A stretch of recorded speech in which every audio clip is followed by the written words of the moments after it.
का माहौल खराब करना, मुल्क दुश्मन अनासिर का आए दिन कोई ना कोई बखेड़ा खड़ा करना, जिसमें हुकूमत वक्त की मंशा भी शामिल, और सिर्फ मुसलमानों को टारगेट करना, जैसे कभी मस्जिद की खुदाई, कभी हलाला, कभी लाउड स्पीकर और कभी बुलडोजर।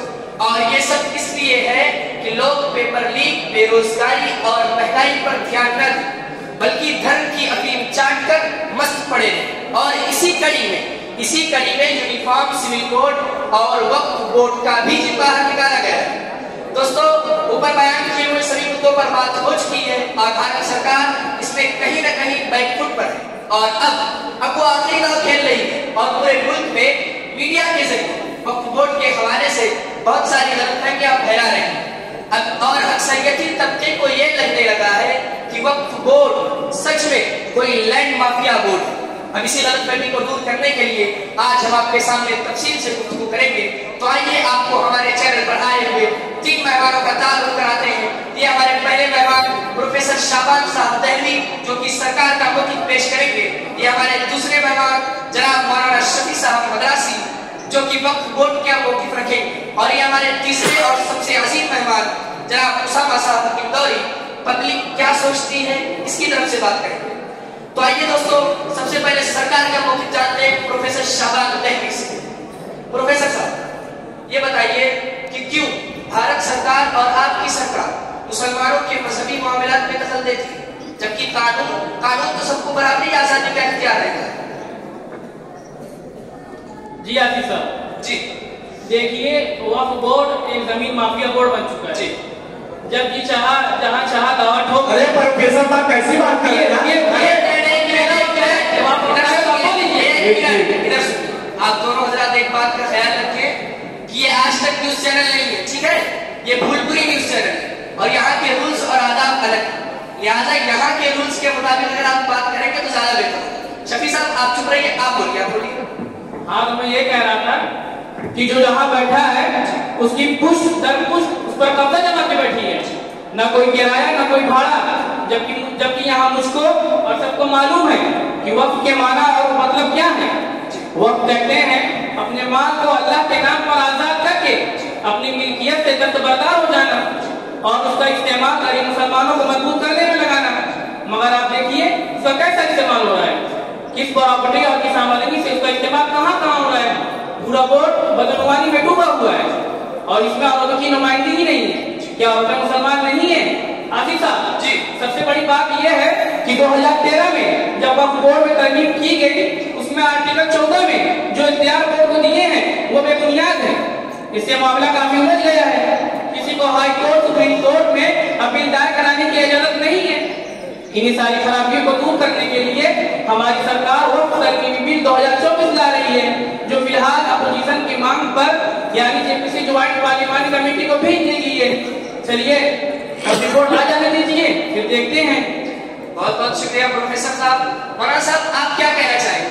आपने प्रोफेसर साहब की बात सुनी, आपको क्या लगता है जो प्रोफेसर साहब ने जो बातें कही है क्या वो सही है? आप क्या कहना चाहेंगे? जी आसिफ साहब जी, अभी मैंने प्रोफेसर साहब को सुना, इनकी बातों से साफ वाज़ेह है कि ये पक्के सरकार के प्रवक्ता हैं।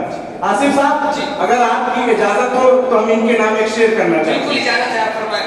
बर्बाद गुलिस्तां करने को बस एक ही उल्लू काफी था, बर्बाद गुलिस्तां करने को बस एक ही उल्लू काफी था, हर शख्स पे उल्लू बैठा है, अंजाम गुलिस्तां क्या होगा। आसिफ साहब जी, और हमारी बातें जो सरकार और मीडिया मिलकर पूरे मुल्क में झूठ फैला रही है, वही ये भी कह रही है। हाँ, इस बात को मानते हैं कि वक्फ की जायदादों का इस्तेमाल जिस तरह से होना चाहिए वो उस तरह से नहीं हो रहा। इसमें शफाफियत लाने की जरूरत है। और ये बात कि बोर्ड जिस जमीन पर चाहता है दावा ठोक देता है, ये बिल्कुल गलत बात है। और यही प्रोपेगेंडा फैलाकर सरकार की तिरछी निगाह बोर्ड की जमीनों पर है। और सिर्फ बोर्ड के पास जमीन ही नहीं बल्कि उसके पास बड़ी बड़ी बिल्डिंग्स हैं। सरकार इन सबको हड़पना चाहती है, जो कि सरासर जुल्म है। आसिफ साहब, प्रोफेसर साहब, आप कैसे अल्लाह की राह में दी हुई मिल्कियत को जाती मफाद में इस्तेमाल कर सकते हैं? आपकी बात से तो यही लगता है कि आप वक्फ की अहमियत को बस जायदाद तक समझते हैं, जबकि ऐसा नहीं है। जो शख्स वक्फ करता है वो सवाब की नीयत से करता है, उसमें उसके जज्बात और अकीदत के साथ साथ उसका मजहबी फरीजा छुपा हुआ है।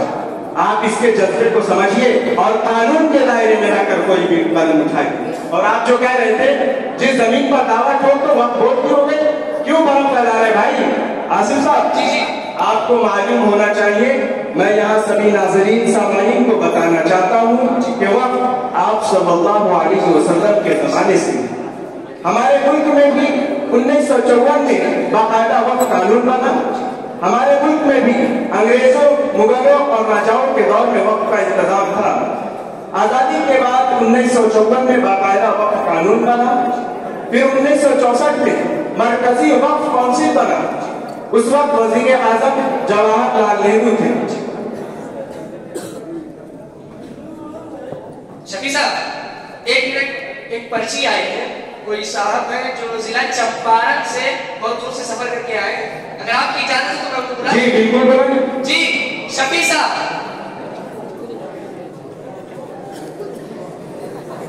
कुर्सी लाओ भाई, कुर्सी लाओ,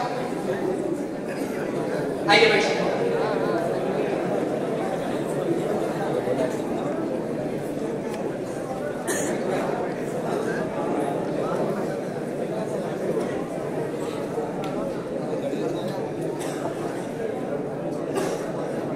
जी आप क्या कहना चाहते हैं? बउआ बहुत दूर से तोरे पास एगो अरमान लेके आए बनी। हमरे गड़िया भी छूट गवा, वही चक्कर में हमरा 4 घंटा लेट भी हो गवा। बहुत परेशानी से टंगवा पर बैठ के जनसभा में पहुंचल बनी। वही एक जगह टंगवा भी उलट गवा, हमारे दोनों पैरों में चोट नदी के हमर जो नगर एक जगह जमीनों मदरसा में चले गवा।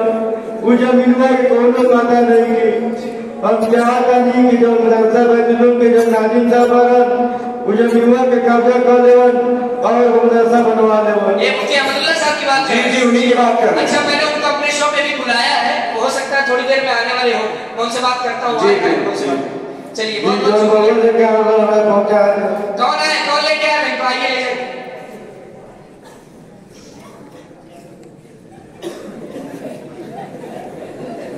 जी शफी साहब आप क्या कह रहे हैं, फरमाइए। जी आसिफ साहब, अब मैं बताना चाहता हूं कि वक्त काम कैसे करता है। वक्त काउंसिल में कोई मौलवी मौलाना नहीं है। ये सरकारी ऑफिसर MP रिटायर्ड जज होते हैं जो कि सरकारी अपॉइंट करती है।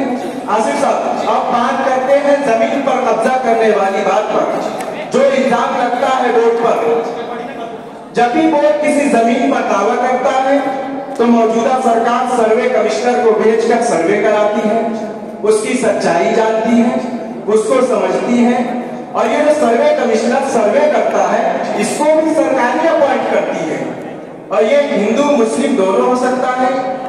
सर्वे कमिश्नर सरकार को जो रिपोर्ट बताती है, सरकार उसी बुनियाद पर एक गजट नोटिफिकेशन निकालती है, तब जाकर कहीं ये जमीन वक्फ बोर्ड को मिलती है। आप जैसे बता रहे थे ऐसे तो कोई भी वक्फ बोर्ड को माफिया समझेगा। आसिफ साहब जी जो भी कानून बना वो संसद से पास हुआ, जो भी इख्तियारात है वो भी सरकार की संसद से है। हाँ, शफाफियत के लिए कुछ बदलाव की जरूरत है। बिल्कुल गलत बात है कि बोर्ड जिस जमीन पर चाहता है अपना दावा ठोक देता है या कब्जा कर लेता है। जो भी होता है सरकार की निगरानी में और वक्फ ट्रिब्यूनल की निगरानी में होता है, कुछ छुपा कर नहीं होता। और आखिरी तरमीम जो हुई 2013 में हुई, जिसमें आर्टिकल 14 के तहत बोर्ड को हर इख्तियार दिए गए कि बोर्ड दावा करे तो जो जमीन पर काबिज है वो साबित करे। बोर्ड की जिम्मेदारी साबित करना नहीं है। बहुत बहुत शुक्रिया शफी साहब। उसामा साहब आप क्या कहना चाहेंगे? आपने दोनों लोगों की बात सुनी, आपको क्या लगता है कि तरमीम होनी चाहिए या नहीं होनी चाहिए? और उसामा साहब वक्त की जो प्रॉपर्टीज हैं उससे जो मुसलमानों को फायदा होना चाहिए, क्या वो हो रहा है या नहीं हो रहा? आप क्या कहना चाहेंगे, फरमाइए। जी आशीष साहब, सबसे पहले तो मैं आपका शुक्रिया अदा करना चाहता हूँ कि आपने मुझको अपने न्यूज़ चैनल पर बुलाया और मुझे बात करने का मौका दिया। जी आशीष साहब, मैंने दोनों लोगों को सुना। सरकार भी अगर सही नीयत से तरमीम करे जिससे निज़ाम साफ सुथरा हो और वक्फ बोर्ड के मुतल्लिक की जवाबदेही हो, कितना पैसा किस किस प्रॉपर्टी से आता है उसका हिसाब हो और कहां कहां खर्च किया जाता है उसका भी हिसाब हो। किस मैदान में और किस फील्ड में कितना पैसा लगाया जाता है, ये सारा पब्लिक होना चाहिए ताकि लोगों को हौसला मिले। और हाँ आसिफ साहब जी, वक्फ बोर्ड के पास एक सर्वे टीम हो जो इस बात का पता लगाए कि कहाँ ज्यादा जरूरत है ताउन करने की, उस हिसाब से पैसा खर्च किया जाए। और हाँ आसिफ साहब, ये तमाम अमूर सरकारी निगरानी में हो तो निजाम और भी साफ शफाफ हो जाएगा। आसिफ साहब, जहां तक मुझे मालूम है इस वक्त वक्फ बोर्ड के पास 9,40,000 प्रॉपर्टी, जिसमें 8,72,313 मनगुला जायदाद है और 16,713 गैर मनगुला जायदाद है, जिसकी कीमत 1.2 लाख करोड़। आसिफ साहब, अब इतनी जायदादें जिन्होंने वक्फ की हैं, पहले तो उनको सराहा जाए और उनकी तरक्की और खुशहाली के लिए दुआ करनी चाहिए, और जो लोग इस दुनिया से जा चुके हैं उनकी मग़फ़िरत की दुआ करनी चाहिए। उसके बाद जिस नीयत से उन्होंने ये जायदादें दान की हैं, उनका इस्तेमाल भी उसी में होना चाहिए।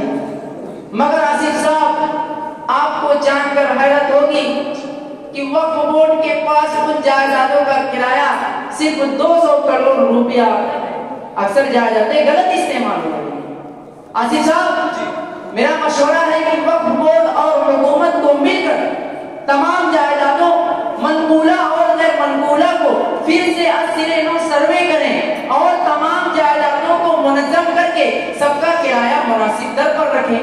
जिस जगह की जो भी मार्केट वैल्यू हो उस हिसाब से किराया रखें ताकि रेवेन्यू बढ़े। अब 2 रुपये 5 रुपये वाला जमाना कहाँ है। और आसिफ साहब, अगर मुनासिब किराया वसूल करके पैसा जमा किया जाए तो मुल्क के मुसलमानों की तकदीर बदल जाए। मगर देखने में आता है कि वक्फ बोर्ड के पास कोई ऐसी बॉडी ही नहीं है जो काम करे। अफराद की कमी है।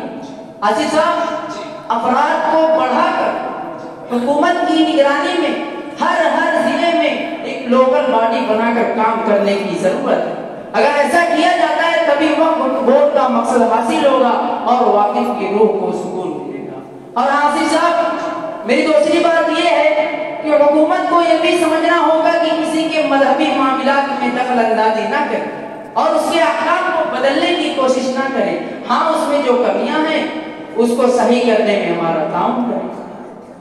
और आसिफ साहब, आखिर में मैं ये कहना चाहूंगा कि वक्फ बोर्ड के तमाम मेंबरान वक्त पर प्रेस कॉन्फ्रेंस करके पब्लिक को हर बात की जानकारी दिया करें कि वो क्या क्या करते हैं।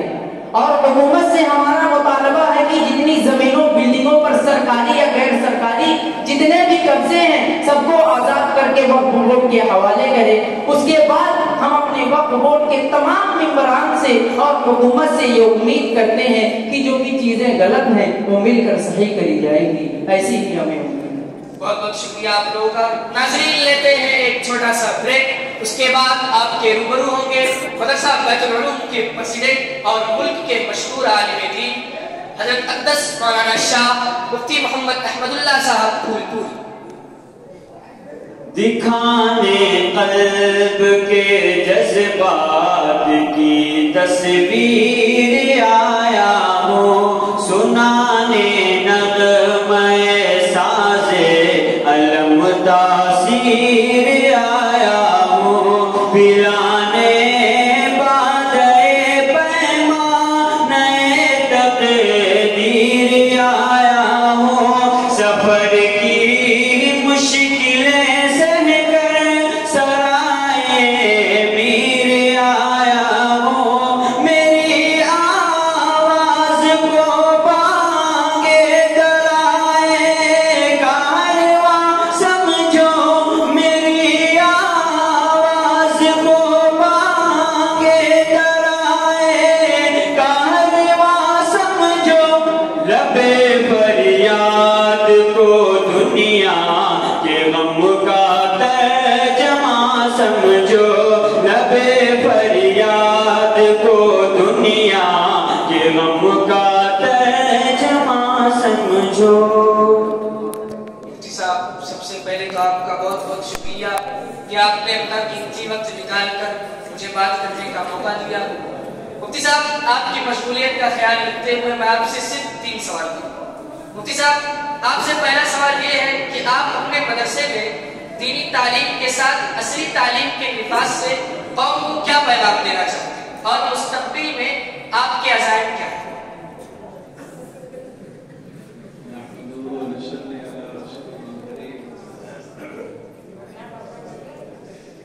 आपने बहुत ही अच्छा सवाल किया, वक्त की जरूरत भी है। हमारे मदरसे में बच्चों को दीनी तालीम के साथ उनकी तरबियत पर भी खुसूसी निगाह रखी जाती है, लेकिन हालात के पेश नज़र बच्चों को असली उलूम से भी वाकिफ कराया जा रहा है।